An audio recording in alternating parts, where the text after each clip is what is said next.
Welcome to this explainer. Today we are totally mastering isometric projections. We're splitting this session up. Well, actually, it's going to be a highly focused 3-minute crash course on the absolute core theory, followed by 7 solid minutes of hands-on grid tutorials. If you've ever wanted to make flat, two-dimensional dimensions pop into a perfect 3D illusion on your page or screen, you are in the exact right place. Here's our quick roadmap. First up, what isometric projection actually is, the golden rules, and the 5-step box method. That is our quick 3-minute theory sprint. After that, we're dedicating the rest of our time to tutorial exercises. We'll be drawing normal faces, tackling inclines and curves, and then wrapping up the whole thing with some killer digital CAD tips. Let's get right into it. Starting with Section 1. What exactly is isometric projection, anyway? Well, the word isometric literally comes from Greek, and it means equal measure. And honestly, that perfectly describes the whole technique. It's a specific kind of axonometric projection where your x, y, and z coordinate axes appear equally foreshortened on your 2D surface. What that means for us is the scale along every single axis is exactly the same. You can take true, accurate measurements directly off the drawing along any of those 3 main lines. Pretty handy, right? Now notice this huge contrast. With a standard perspective drawing, roads and buildings kind of vanish into the distance to mimic how our eyes actually see the world. But in an isometric drawing, parallel lines in reality always stay perfectly parallel on the page. No vanishing points, they literally never converge. This is an absolute game changer for technical drawings because it locks in the object's exact proportions no matter where it sits in your view. The back of a building measures exactly the same as the front. Moving right along to Section 2, the golden rules and angles. So, this whole illusion, it really revolves around just 2 numbers, 120 degrees and 30 degrees. The defining angles of an isometric projection are exactly 120 degrees between any 2 of your 3 main axes. Because of that perfect 360-degree mathematical split, whenever you're drawing on a flat piece of paper, your receding horizontal baselines will always, and I mean always, be drawn at an exact 30-degree angle from the horizontal bottom edge of your page. If you're trying to visualize how this view actually exists out in physical space, try this. Picture a simple, solid cube sitting flat on your desk. First, spin that cube exactly 45 degrees around its vertical axis. Got it? Now, tilt your viewing angle down by exactly 35.27 degrees, or 35 degrees and 16 minutes if you want to get super technical. That precise, calculated viewpoint makes the top corner of the cube point straight at you, and boom, those 3 visible faces are now equally foreshortened. Okay, Section 3, the 5-step box method. Now, trying to capture that exact 35-degree tilt freehand sounds like a total nightmare, right? That's exactly why draftsmen use the enclosing box method. Think of this guide box like a block of marble for a sculptor, or the cardboard box around a gift. You absolutely have to build these outer boundaries first based on the maximum height, width, and depth of your object. Only after you establish the absolute total volume of that box can you safely start carving away the empty space to find the complex shape inside. The 5 steps to actually pull this off are super straightforward. Step 1, mentally position your object. Step 2, select your isometric axes. Don't forget those 30-degree angles. Step 3, lightly sketch out that overall enclosing guide box. Step 4, start carving out the shape by transferring your exact distances from your orthographic 2D views right along those isometric lines.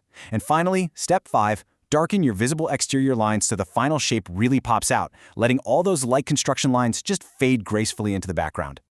And just like that, we've nailed our 3-minute theory crash course. We're right on schedule. Now, it's time for the fun part. Grab a pencil, pull out some grid paper if you've got it, and let's spend our remaining 7 minutes crushing some practical tutorial exercises right from the source documents. Section 4, tutorial time. Let's start with mapping basic, flat, normal faces onto an isometric grid. Take a look at the orthographic layout we're working with here. We've got a top, front, and side view mapped out on a standard flat 2D grid. Before you even think about drawing a single line, take a second to just mentally count those grid squares. Each square represents a 10 by 10 millimeter area. So let's say you're looking at the front view and you count 5 squares wide and 5 squares tall. Bam! You immediately know your object has a footprint of 50 by 50 millimeters. By meticulously counting the squares across all 3 views, you grab the absolute total width, height, and depth. You are literally gathering the exact starting dimensions you need to build that 5-step enclosing box we just talked about. It completely removes the guesswork. Now, notice how we translate that flat orthographic grid over to the 3D isometric blocks. See how you can project these blocks at different standard angles? Don't overthink this part. Just count the units. If your 2D front view has a line that's 4 units long horizontally, you simply start at your chosen origin point on your isometric paper and draw a line exactly 4 units long but following that 30-degree upward slope. If a vertical line goes up 3 units, just count 3 grid spaces straight up. Because it's equal measure, those grid distances translate perfectly one-to-one. No crazy math, no scaling conversions, just carefully follow the grid. Pro tip here, I highly recommend literally numbering the grid intersections on your 2D view and then writing those exact same numbers on your 3D isometric paper. It makes keeping track of every single corner an absolute breeze. Moving on to Section 5. Let's level up this tutorial and tackle inclines and curves. Once you've got the straight blocks down, dealing with non-isometric lines is where it gets slightly tricky. Look at the V-shaped notch in our example object. Those angled lines forming the V do not run parallel to our standard 30-degree or vertical axes. And because the isometric perspective naturally distorts angles, you absolutely cannot just measure that incline with a protractor. No way. Instead, you have to transfer true dimensional distances to the isometric planes first to find your anchor points. Here's how you do it. From the top corner of your box, measure straight along the 30-degree isometric line to mark the top edges of the V. Let's say it's 2 units in from the left and right. Boom, dot, boom, dot. Then find the bottom trough of the V. Start at the top edge, measure straight down the vertical axis, say 3 units, and put another dot. Once you've securely plotted those precise coordinate anchor points using only your standard vertical and 30-degree lines, drop the ruler, grab a straight edge, and simply connect the dots. You'll get a perfect, accurately distorted incline every time. Now, what about curved objects, like the arch in this next exercise? The absolute most vital rule to drill into your head here is that in an isometric drawing, a perfect standard circle visually stretches and distorts into an ellipse. This happens entirely because our viewing plane is tilted downward at that 35-degree angle. But honestly, don't sweat it. You almost never need to calculate the actual math for a full circle. When you're sketching arcs, just use a mini version of the bounding box method. Construct an isometric square that frames exactly where the circle would sit. Because of those 30-degree angles, this is going to look like a diamond shape on your page.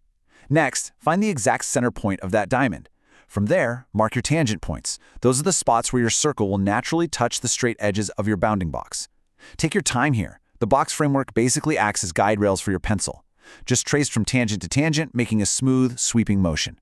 Let the tight corners of the diamond dictate where the curve sharpens, and the wide corners dictate where it flattens out. Easy as that. And finally, Section 6, Digital Drafting CAD Tips. Let's take all these analog rules and bring them into the computer.